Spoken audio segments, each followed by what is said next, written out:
Now, a little while ago we mentioned that Anthony Schulz had alerted us to the existence of a Melbourne Accordion Society and also the Accordion Society of Australia, which is aligned with the Confederación Internacional des Accordionistas, which we point out is the CIA. There was also a celebration of that time when he told us about this, of a World Accordion Day.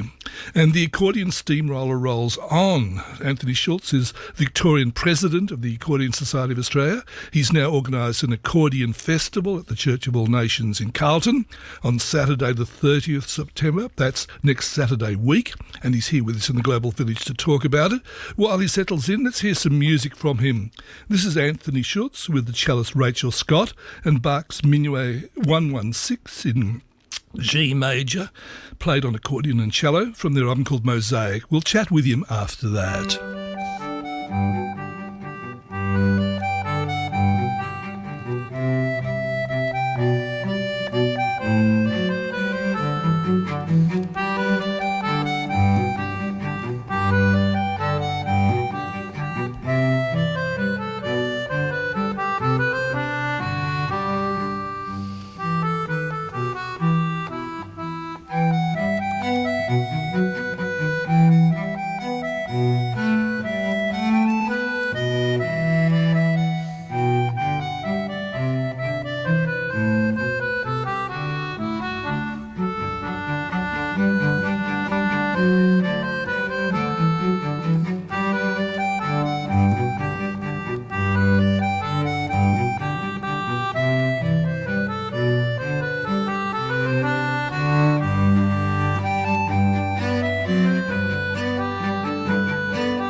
Anthony Schulz and Rachel Scott, and Anthony Schulz with us in the studio. Welcome, Anthony.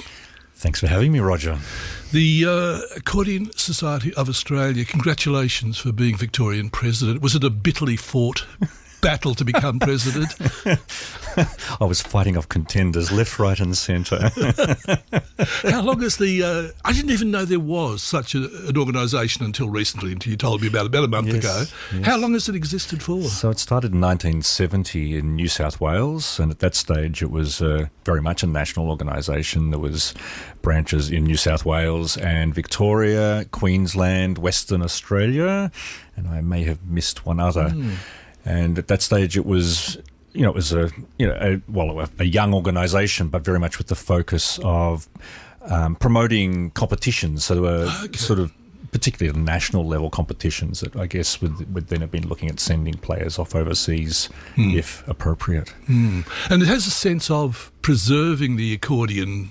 Is that the sorts of aim and the objective of the group? Well, I think that, Roger, is a very interesting question, and it sort of probably is really at the centre of what I'm interested in my role and why in the last few years I've come back into the organisation, because I think on the one hand, absolutely, it's about preserving the accordion and about honouring its rich sort of cultural history, which is worldwide in so many places. But also looking at, well, where do we go to next? Okay. Where does the accordion? What does it look like in 10 or 20 years' time? So I'm trying to kind of look at the flow between the past and the present and the future and make some sense out of all of that. Because there's some interesting movements. There was a guy, I should have done the research and remembered his name. He was a Finnish guy, came out to Womadelaide a few years ago. Okay. Who was doing things like putting microphones inside the bellows. Yes, okay. Yeah, there's some very experimental, and I'm wondering, there was a particular punk accordionist whose name does escape me, and I'm wondering if it's the same accordionist. Andrew Tanner from Zulia would be able to tell us straight away who we're talking about. So there's some very, very exploratory work done on the instrument by players such as that. Has it got a bit of a bad reputation from that sort of like Germanic oompa sort of, that's the sorts of image, I guess, historically? Yes, and this is something that, once again, I find very interesting. So it does have a bad reputation, but what I've also realised, Roger, over, through my, in a way, coming back into this organisation, I mean, I was quite involved as a teenager, is that the accordion evokes a response in many people, and actually surprisingly seldom is it negative. Generally, the response is, when I hear the accordion, it reminds me of something. Often it reminds me of when I was in Paris, or it makes me think of that. But a story I've been telling about recently is a lady who came to a concert last year who, when asked what she was thinking about when she was hearing the music that we're playing, she said, it just took me back to when I was a young woman on the streets of Beirut, wandering around the cafes, going to the cinema, hearing music. And it's just like, wow, that's just not what I expected to hear. Because again, one immediately starts thinking that accordions run in a chromatic scale, I assume, and therefore moving that into Beirut starts meaning that how do you deal with quarter tones? Well, there are accordionists even here in Melbourne, like Phil Carroll, who does work with quarter tones on the accordion and does play Arabic music on the accordion and does explore quarter tone type tunings, so it is possible. It's not something I've looked at myself. I have enough trouble just keeping up with the instrument. But you've been playing it for years. When did you start yourself? When did you first pick up this box with little and start squeezing it? In 1975, I've started having lessons. I started playing, and really, other than the very brief moment when I stopped when I was about 12, I've never stopped playing. And why? What attracted you? So my father's German.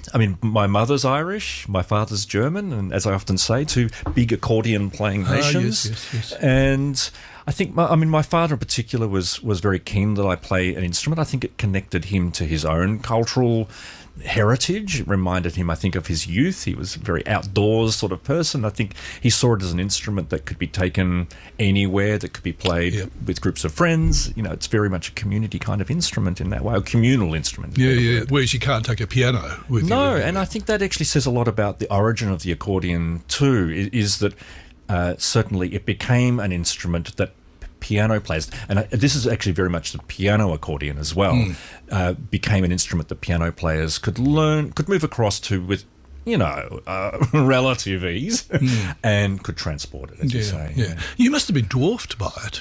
Yes. There's a couple of photos of me. There's also a 7-year-old with my little, well, it's a little Serenelli now, but it certainly was from sort of from my hips to my chin.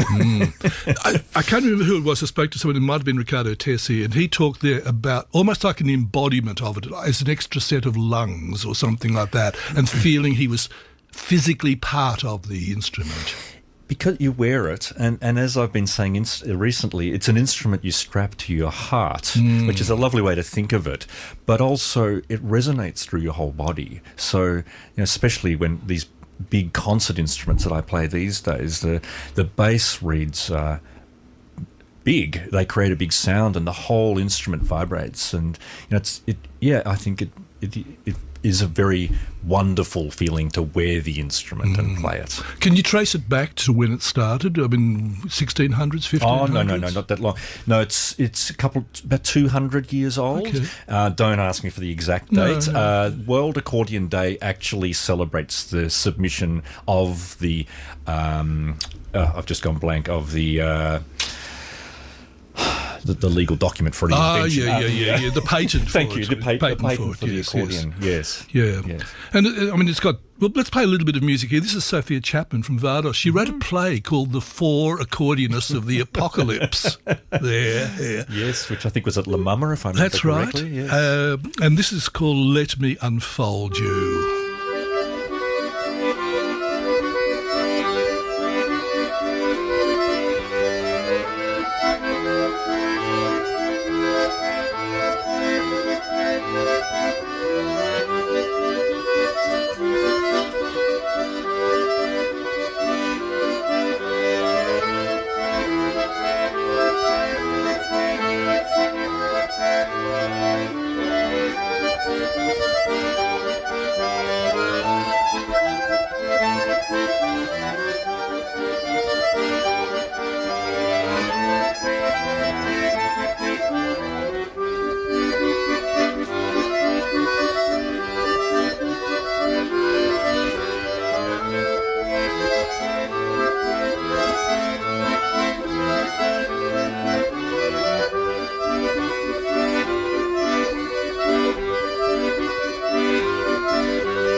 Sophia Chapman from Vardos with Let Me Unfold You from an album that she put out called The Four Accordionists of the Apocalypse.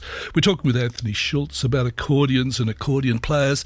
Is the field big? Are there many accordion players in Australia? Do you have a census or something like that? Well, we don't have a census, but we did have. It was interesting. A couple of weeks ago, we had the first of our social events called Bellows and Beverages at Open Studio in Northcote, and maybe 50 people came, and there were a bunch of accordion players.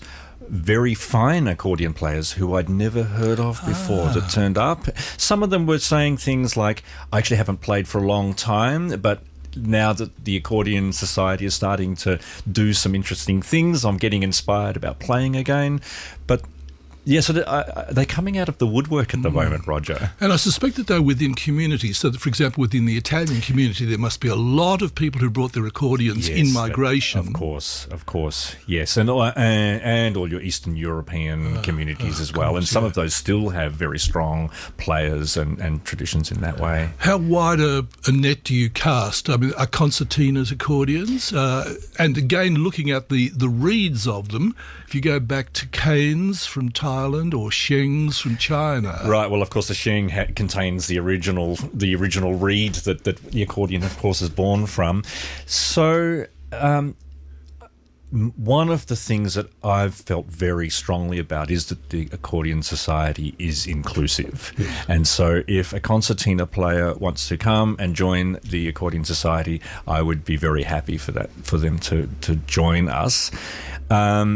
I guess some of the more obscure, well, when I say the further it gets away from the idea of the accordion, it's not that I wouldn't want to include them. It's more a case of what can they get from being part of our organisation. So an accordion is bellows. Bellows, and not necessarily a keyboard, because you can have button accordions. Yes? That's right. In certainly when I was in Europe this time last year at some of the big world championships, 90% of the competitors are playing chromatic button accordions. So they have the same range as a piano accordion on the right-hand side, maybe more, but arguably, and this is very controversial, but arguably more virtuosic. The button chromatic accordion, but that is a very controversial statement I've just made. Okay, all right.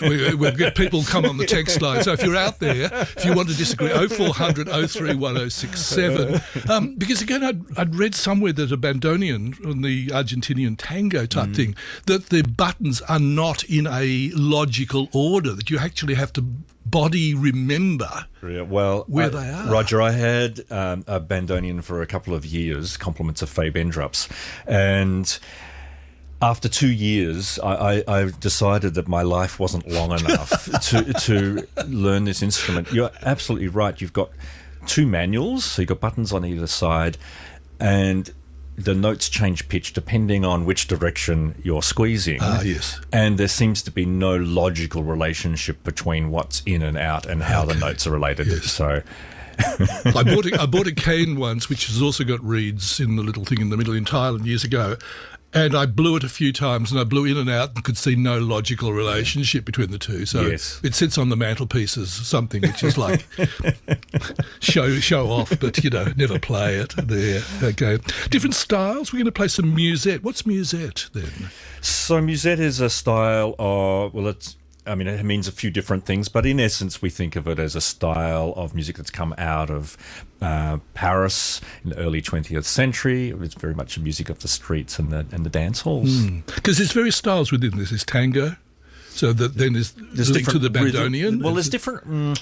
There's a number of different rhythms, but generally speaking, it's quite recognisable. The musette itself was actually originally more like a bagpipe, and so the accordion sort of knocked it off its perch. I think in between the First and Second World Wars, somewhere around there. And so now, when we talk about a musette accordion, it's not just that it's an accordion; it's an accordion that's tuned in a very particular way. So, for example, the Bach that you heard me playing at the beginning, this is a very straight tuned accordion. So there's no musette colour to it at all. So the musette accordion has a reed that's detuned, and so it creates that very strong waver.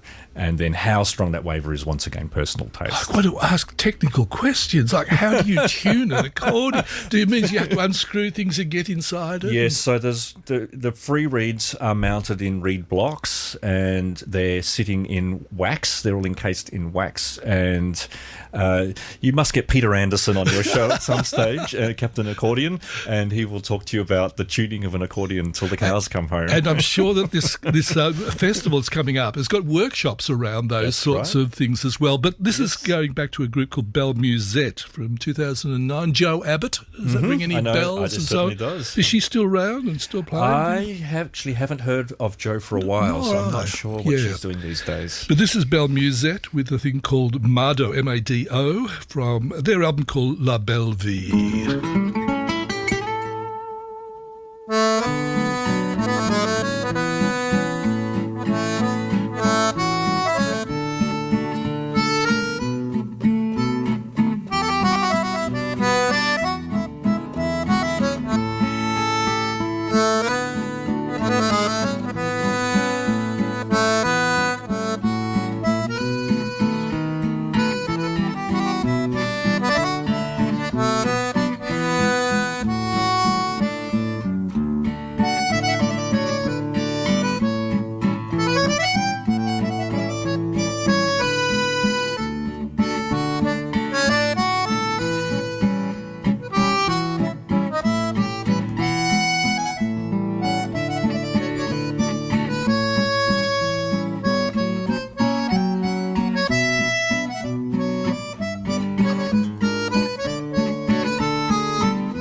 Musette with Muddo from back in 2009. We're talking with Anthony Schulz about accordions. And Anthony, we had Larry texted in 0400 03 1067 saying the banjo has a bad reputation but can be played beautifully. The same is true for the accordion. However, it has a much greater range of sounds it can produce. Its beauty deserves to be eternal. Isn't that lovely? Thank you, Larry. That's very kind of you. What's the Accordion Festival? Saturday week. It's Yes. an all-day festival? It's an all-day festival, so Saturday the 30th of September. We're kicking off around around 10:30 is our first workshop. So we'll have two workshops in the morning, one with Lucy Ritter, who coming up from Geelong. She's a wonderful musette accordion player. She'll run a workshop on musette accordion. And at the same time, Richard Stasowitz will run a workshop on digital accordions. Ah. So there's a lot of... This is one that doesn't really exist or something like that, is it? Well, it does exist. That's an interesting way of putting it. But no, it does exist. But it is fully digital, which gives the player more versatility in terms of accessing other sounds. So I guess it makes it more like a keyboard, but in the form of an accordion. So Richard's running a workshop on that. And then we have a midday concert, which is free to the public. And there'll be the Paran Accordion Band, which is run by Judy Gunson. Yes, who we'll hear from a bit later on. Fantastic, Yep. yes. So she's been running this ensemble down in Paran for quite a while, and they'll come up and play a concert, and there'll also be an open mic. So people that want to just come and play the accordion can do that, and there'll be some student performances. And then in the afternoon, there'll be a masterclass with the wonderful George Petrumlis, who many people will know from Zydeco Jump. Play a bit later on. Yes. And so we already have some students that George will work with on the day. And so it's an opportunity for people who are interested in the accordion, and they may be players, they may be students themselves, but to really hear an accordion master working with students and giving them feedback, really detailed feedback about their playing. And at the same time, we already mentioned Peter Anderson, who has very kindly come out of retirement to run an accordion repair workshop for us as well. And then at 7 p.m, this is in the main church there at Church of All Nations. I mean, all of this is at that venue, will be our concert, and we'll have an accordion orchestra, which I've been running for maybe 6 months now. A massed orchestra, accordion orchestra, with players coming from New South Wales and New Zealand as well, and some of the Paran Accordion Band players and my orchestra, or the ASA orchestra, and then we'll feature the Stiletto Sisters. Wonderful, who we'll hear from in 1 second. Yeah. So it sounds like it's a bit of a mix of open access to anybody who's interested. That's and right. Specific ones to people who already play the accordion. And Yes, that's right. So, I mean, some things... So I guess it's also worth mentioning that throughout the day we're running what's called an accordion room. That Palmy from Music Junction will be will have curated a bunch of accordions plus other accessories and sheet music and so on and so forth. And so people that are maybe thinking, I'd like to find out more about the accordion, I'd like to try some instruments, I've got a young child that's interested, then they can come and have a look at some instruments and so on as well. Church of All Nations, which is in Palmerston Street Carlton, just near the high-rise flats. That's there, exactly just right. off Lygon Street there. 10:30, you say? So the 10 o'clock is 10 our o'clock first on Saturday. Not this Saturday. No, not next the Saturday 30th. week. 30th, not that. And then what? Anything else beyond that planned, or is this taking up your entire life? No. Well, this has taken up a lot of time, but yes, we're in the pipeline just working on another social event at Open Studio, which is looking like it'll be mid-November. And we also have student concerts. We run 2 a year roughly, and that'll be at Christchurch in Brunswick later in the year as well. But all of this is on our website, which is accordionsaustralia.com. So there's information Easy there. to say. ACCORDIONS. I've always struggled with IONS or IANS. Yes, but that's IONS. Yes. That's right. Music to my ears, says Sophia Chapman. And she says, yes, Joe Abbott is still playing. Oh, that's great to down hear. there as Sophie. well. Thanks for letting us know. Thank you very much, Anthony, for coming in. All the best with that. Keep listening through this afternoon, folks, because you're going to hear a lot of accordion music from the wonderful people all around here around Australia. We're quite wonderful to have this range of people in Australia who play Absolutely. accordions. We're very lucky to be living here and have the music and breadth of music that we do And here. you might be surprised, not you, Anthony, but other people may be surprised as we play some of these groups to say, oh, yes, I didn't realise there was an accordion in there as well. Thank you so much, Anthony. Thank you very much. This is Brenda. the Stiletto Sisters here. They're playing at the Accordion Festival. This is a bit of a serenade from their album called In the Green Forest.